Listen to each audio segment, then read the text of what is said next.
ActionSA is planning to lodge a complaint with the public protector against the mayor, Randall Williams. The party, along with the EFF and the ANC in the city, is accusing Williams of flouting the Municipal Finance Management Act. This is in connection with a 26 billion rand unsolicited tender, and it's all about bringing alternative power to the city. Well, they say that Williams thinks he's a law unto himself in trying to bulldoze this issue through. Let's now speak to our reporter on the story, Govan Whittles. So, Govan, this is a fascinating story because there's so much at play here.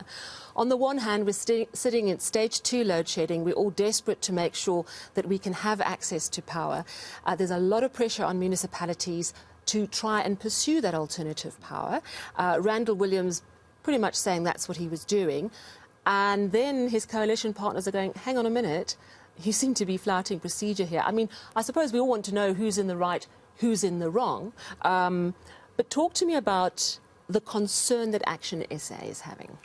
Well, at the heart of this concern is what appears to be a recording from Randall Williams in which he tells members of his mayoral committee, of which ActionSA has 3 members, but the multi-party coalition is represented across the board, that the unsolicited bid, which would seek alternative energy generation capacity for the city of Tshwane, would be brought to the council sitting, whether these coalition partners liked it or not. And what they were unhappy with is that Randall Williams had an unsolicited bid to supply energy to the city of Tshwane and didn't canvass other coalition partners before deciding to bring that bid to the city of Tshwane. And what ActionSA has interpreted that as that Randall Williams intended to force the council to push through this unsolicited bid, awarding the tender to this company for 26 billion rand, thereby tying the city of Tshwane into a 30-year deal that would see the city buying power from this entity and selling it to residents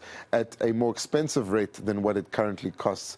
The DA in the city of Tshwane and Randall Williams' office, his other mayoral committee members, saying that's just not the case. And what's really been taken exception to by ActionSA here, particularly Michael Beaumont, is what they call arrogance and unilateral decision-making by Randall Williams. And that's how we should view this next clip by Michael Beaumont, which reaffirms ActionSA's commitment to the coalition, but clearly states what their position is on Randall Williams. Let's take a look. We don't have a problem with the coalition in Tshwane. We have a problem with the mayor of Tshwane. And what we will now do is we will collect the evidence that is before us, and we will ensure that that evidence is provided to the appropriate law enforcement authorities, to the public protector, to National Treasury, and to every organ of state responsible.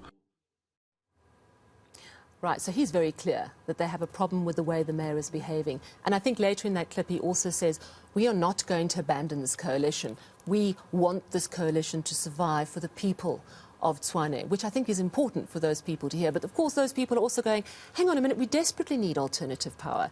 And I suppose it's not really clear, although I understand this unsolicited bid has stopped in its tracks, nothing's been signed, there's no risk of any money being lost.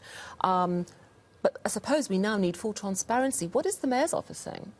Well, his MMC of Finance, Peter Sutton, he's the leader of government business in the city of Tshwane, principal decision maker on big projects such as this. He's attempted to put it into context here. And before we get into what Peter Sutton says, Michael Beaumont also saying that if they don't get a forensic investigation into Randall Williams and his chief of staff, the 3 ActionSA MMCs in his cabinet in the city will resign from their positions. So more and more starting to look like this is targeting Randall Williams specifically, and ActionSA willing to flex its muscle within the coalition to make that happen. But coming back to Peter Sutton, the MMC of Finance, he's insisting that what was being brought to council was only a proposal to start the process to purchase alternative energy to mitigate load shedding in the city of Tshwane. And by no means did they ever intend of rubber stamping this 26 billion rand deal, which would lead to a 30-year deal to provide this clean electricity. And Peter Sutton saying that he notes that ActionSA is taking this matter to the public protector and the police, He says he welcomes that. They'll find nothing wrong here.